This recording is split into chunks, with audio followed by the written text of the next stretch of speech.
राजाओं का वृत्तांत दूसरा भाग अध्याय 23। राजाओं का वृत्तांत दूसरा भाग अध्याय 23। योशिय्याह का मूर्ति पूजा को बंद करना।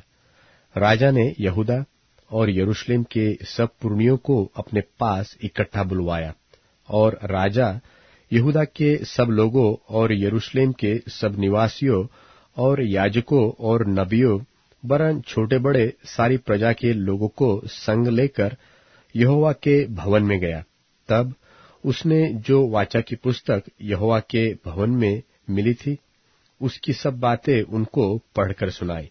तब राजा ने खंबे के पास खड़ा होकर यहोवा से इस आशय की वाचा बांधी कि मैं यहोवा के पीछे पीछे चलूंगा और अपने सारे मन और सारे प्राण से उसकी आज्ञाएं, चितौनियां और विधियों का नित पालन किया करूंगा, और इस वाचा की बातों को जो इस पुस्तक में लिखी है पूरी करूंगा, और सब प्रजा वाचा में संभागी होगी।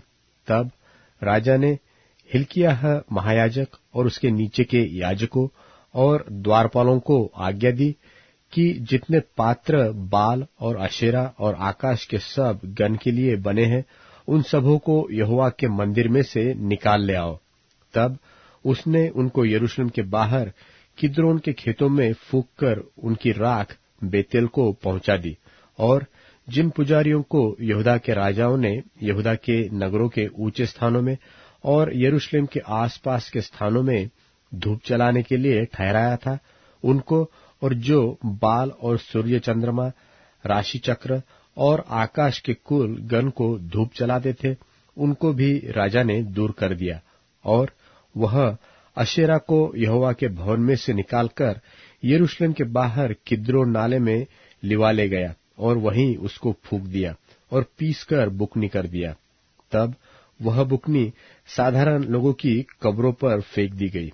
फिर पुरुषगामियों के घर जो यहोवा के भवन में थे, जहां स्त्रियां अशेरा के लिए पर्दे बुना करती थी, उनको उसने ढा दिया, और उसने यहूदा के सब नगरों से याजकों को बुलवाकर गेबा से बेरशेबा तक के उन ऊंचे स्थानों को जहां उन याजकों ने धूप जलाया था अशुद्ध कर दिया, और फाटकों के ऊंचे स्थान अर्थात जो स्थान नगर के यहोशू नामक हाकिम के फाटक पर थे और नगर के फाटक के भीतर जाने वाले की बाई ओर थे, उनको उसने ढा दिया। तो भी ऊंचे स्थानों के याजक यरूशलेम में यहोवा की वेदी के पास न आए। वे अखमीरी रोटी अपने भाइयों के साथ खाते थे।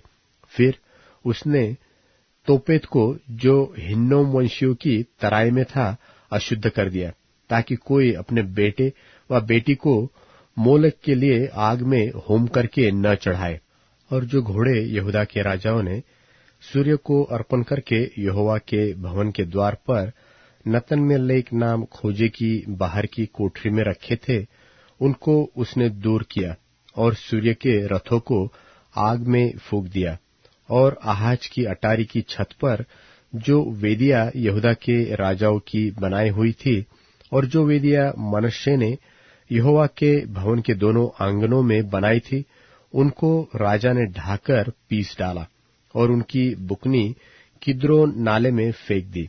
और जो ऊंचे स्थान इस्राएल के राजा सुलेमान ने यरूशलेम की पूर्व ओर और बिकारी नाम पहाड़ी की दक्षिण अलंग, अश्तोरेत नाम सीदोनियों की घिनौनी देवी, और कमोश नाम मोआबियों के घिनौने देवता, और मिल्कोम नाम अम्मोनियों के घिनौने देवता के लिए बनवाए थे, उनको राजा ने अशुद्ध कर दिया। और उसने लाठों को तोड़ दिया और अशेरों को काट डाला, और उनके स्थान मनुष्यों की हड्डियों से भर दिए। फिर बेतेल में जो वेदी थी और जो ऊंचा स्थान नबात के पुत्र यारोबाम ने बनाया था, जिसने इसराइल से पाप करवाया था, उस वेदी और उस ऊंचे स्थान को उसने ढा दिया, और ऊंचे स्थान को फूंक कर बुकनी कर दिया, और अशेरा को फूंक दिया। और योशिय्याह ने फिरकर वहां के पहाड़ की कब्रों को देखा, और लोगों को भेजकर उन कब्रों से हड्डियां निकलवा दी, और वेदी पर जलवाकर उसको अशुद्ध किया।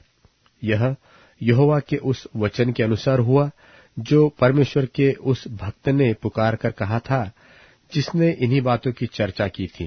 तब उसने पूछा, जो खंबा मुझे दिखाई पड़ता है वह क्या है? तब नगर के लोगों ने उससे कहा, वह परमेश्वर के उस भक्तजन की कब्र है, जिसने यहूदा से आकर इसी काम की चर्चा पुकार कर की, जो तूने बेतेल की वेदी से किया है। तब उसने कहा, उसको छोड़ दो, उसकी हड्डियों को कोई न हटाए। तब उन्होंने उसकी हड्डियां उस नबी की हड्डियों के संग जो शोमरोन से आया था रहने दी। फिर ऊंचे स्थान के जितने भवन शोमरोन के नगरों में थे, जिनको इस्राएल के राजाओं ने बनाकर यहोवा को रीस दिलाई थी, उन सबों को योशिय्याह ने गिरा दिया, और जैसा जैसा उसने बेतेल में किया था वैसा वैसा उससे भी किया। और उन ऊंचे स्थानों के जितने याजक वहां थे, उन सबों को उसने उन्हीं वेदियों पर बलि किया, और उन पर मनुष्यों की हड्डियां जलाकर यरूशलेम को लौट गया। योशिय्याह का उत्तर चरित्र। और राजा ने सारी प्रजा के लोगों को आज्ञा दी कि इस वाचा की पुस्तक में जो कुछ लिखा है उसके अनुसार अपने परमेश्वर यहोवा के लिए फसह का पर्व मानो। निश्चय ऐसा फसह न तो न्यायियों के दिन में माना गया था जो इस्राएल का न्याय करते थे, और न इस्राएल व यहूदा के राजाओं के दिनों में माना गया था। राजा योशिय्याह के 18वें वर्ष में यहोवा के लिए यरूशलेम में यह फसह माना गया।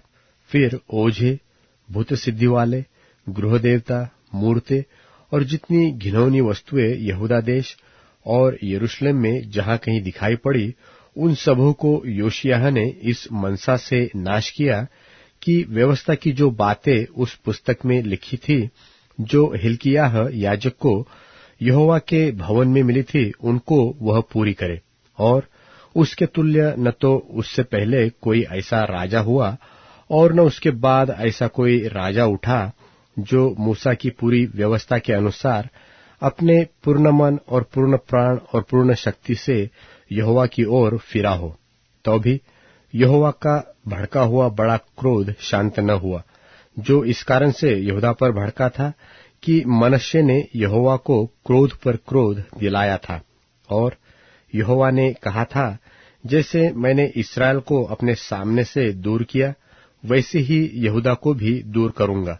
और इस यरूशलेम नगर से जिसे मैंने चुना, और इस भवन से जिसके विषय में मैंने कहा कि यह मेरे नाम का निवास होगा, मैं हाथ उठाऊंगा। योशिय्याह के और सब काम जो उसने किए, वह क्या यहूदा के राजाओं के इतिहास की पुस्तक में नहीं लिखे हैं? उसके दिनों में फिरौन नको नाम मिस्र का राजा अश्शूर के राजा के विरुद्ध परात महानद तक गया, तो योशिय्याह राजा भी उसका सामना करने को गया, और उसने उसको देखते ही मगिद्दो में मार डाला। तब उसके कर्मचारियों ने उसकी लोथ एक रथ पर रखकर मगिद्दो से ले जाकर यरूशलेम को पहुंचाई और उसकी निज कब्र में रख दी। तब साधारण लोगों ने योशिय्याह के पुत्र यहोआहाज को लेकर उसका अभिषेक करके उसके पिता के स्थान पर राजा नियुक्त किया। यहोआहाज का राज्य। जब यहोआहाज राज्य करने लगा, तब वह 23 वर्ष का था और 3 महीने तक यरूशलेम में राज्य करता रहा। और उसकी माता का नाम हमूतल था, जो लिब्नावासी इर्मयाह की बेटी थी। उसने ठीक अपने पुरखाओं की नाई वही किया जो यहोवा की दृष्टि में बुरा है। उसको फिरौन नको ने हमात देश के रिबला नगर में बांध रखा, ताकि वह यरूशलेम में राज्य न करने पाए। फिर उसने देश पर 100 किक्कार चांदी और किक्कार भर सोना जुर्माना किया। तब फिरौन नको ने योशिय्याह के पुत्र एल्याकीम को उसके पिता योशिय्याह के स्थान पर राजा नियुक्त किया, और उसका नाम बदलकर यहोयाकीम रखा, और यहोआहाज को ले गया। सो यहोआहाज मिस्र में जाकर वही मर गया। यहोयाकीम ने फिरौन को वह चांदी और सोना तो दिया, परंतु देश पर इसलिए कर लगाया कि फिरौन की आज्ञा के अनुसार उसे दे सके, अर्थात देश के सब लोगों से जितना जिस पर लगाना था उतनी चांदी और सोना उससे फिरौन नक्को को देने के लिए ले ली। यहोयाकीम का राज्य।